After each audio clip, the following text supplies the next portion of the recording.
Good afternoon, Henry Newman. My name is Mihiraa. Let's start the warm-up session. What are the skills I need to be a nurse? To be a nurse, you need a combination of both hard skills and soft skills. Hard skills are those that are learned through training, education, or certification. Soft skills are habits or traits that enable you to work well with others. Hard skills can be acquired through formal education, such as a diploma, associate degree, or bachelor's degree in nursing, and certification or licensure exams. Soft skills include interpersonal and communication skills that are vital for building rapport and trust with patients and colleagues and can be developed through experience, feedback, reflection, and self-improvement. However, depending on the specialty, setting, and role, one may need additional or specific skills to excel in the nursing career. How would you deliver bad news to a patient or their family members? It is a tough but inevitable part of the job, and I believe I have learned to navigate it effectively. I understand how hard it is to watch a loved one feel uncomfortable, so I always try to demonstrate empathy when speaking to patients' family members. I calmly explain the patient's condition and the next steps we need to take, giving them time to process that information and ask as many questions as they need. Even though the news must be upsetting, I knew I needed to be honest about the situation to manage their expectations appropriately. I would never want to give families false hope about the outcome. However, I also emphasized our medical team's commitment to providing him with the best care and treatment options available. Describe your ability to handle high-pressure situations. I have always done well with deadlines and thrive in a fast-paced work environment. During my time at the urgent care clinic, I have helped numerous patients with illnesses, injuries, and health crises. One particular day a mother brought in her young child, who had been quite ill. During the intake process, the child became unresponsive and I had to think quickly and act calmly. I immediately began checking the child's vital signs, sent the other front desk worker to get the doctor, and began cardiopulmonary resuscitation, which I continued until a physician took over. The child was ultimately revived and my ability to act quickly using the training I had acquired was an integral part of saving that child's life. Discuss the personal attributes that make you especially qualified as a nurse. I am extremely detail-oriented. Whether I'm charting and keeping records, noting patient conditions, or administering medication, I always double-check my work. Efficiency is important, but not at the expense of accuracy, and I believe in removing as many barriers to accurate care as I possibly can. I am also very observant. I tend to notice the details about patients' conditions that others miss. Whether it's a glassy look in their eye or a certain way they are clutching their abdomen, I look for and record details that may offer clues into the causes behind a patient's condition. How will you make a positive impact on the nursing profession? There are different ways to contribute to making a positive impact on the nursing profession. Creating feedback forms as forms helps us secure and promote our jobs and gives us the motivation to work hard. Nurses deserve better working standards and benefits for their hard work. Therefore, listen carefully to what nurses have to say to light down the workload. Additionally, provides continuing education for all to make us stay updated to be the best always.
Your preparation time is over. You can now start your role play. Oh, I can see you're in a bit of discomfort. I'm sorry to see that you're in pain. Let me introduce myself first. My name is Henry Newman, and I'm one of the nurses here in the emergency department.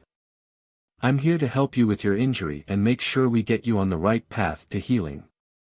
Can you tell me a little bit more about what brings you in today? Hi Henry, I burned my hand earlier today, and it's been hurting a lot. I wasn't sure how serious it was, but the pain has been getting worse, so I thought I should come in. I'm really sorry to hear that. May I know your name please? My name is Mihiraa. Mihiraa, it's good that you came in so we can take a proper look at it.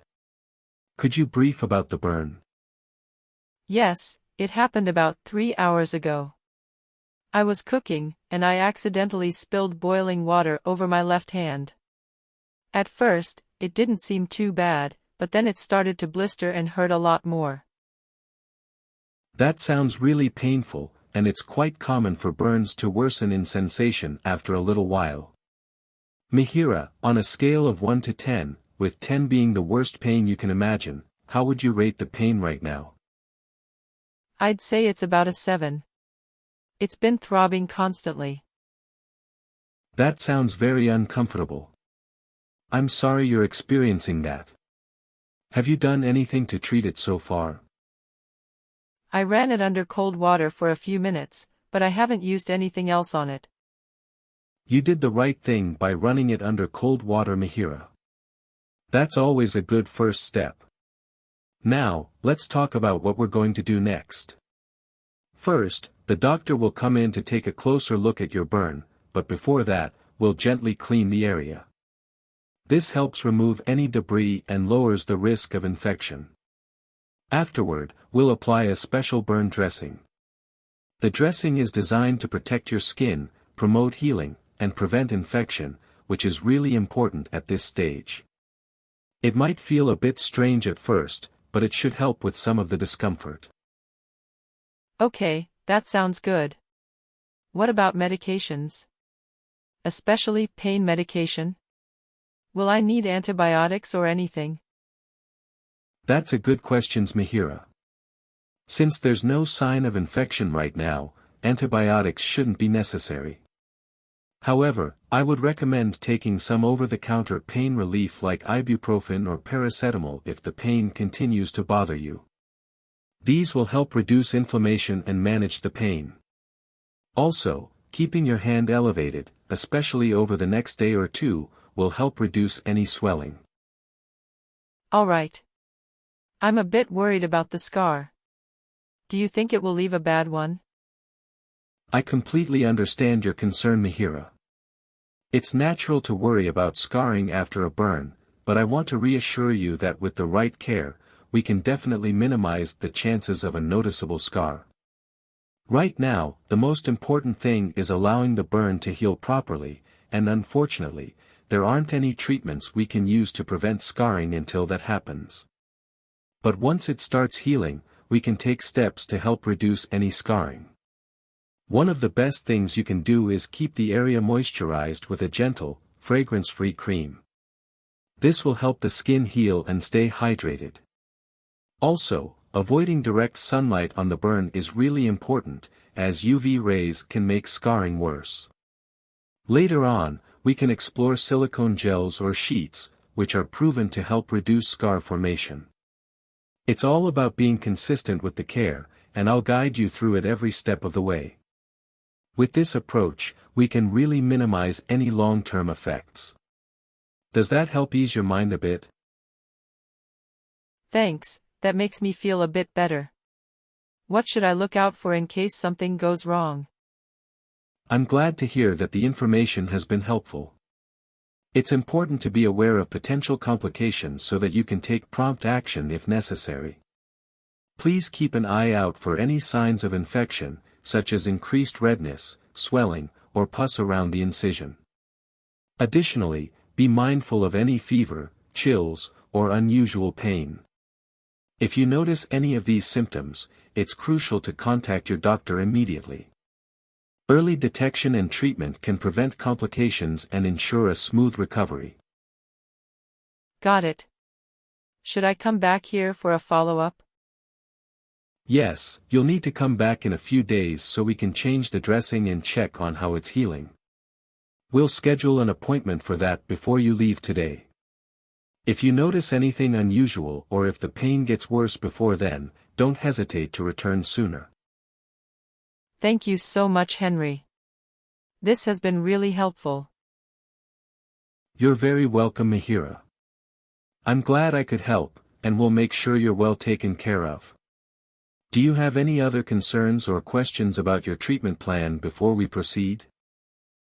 No, I think you've covered everything. That's great to hear. Let's get started with your care then, and I'll be right here if anything else comes to mind.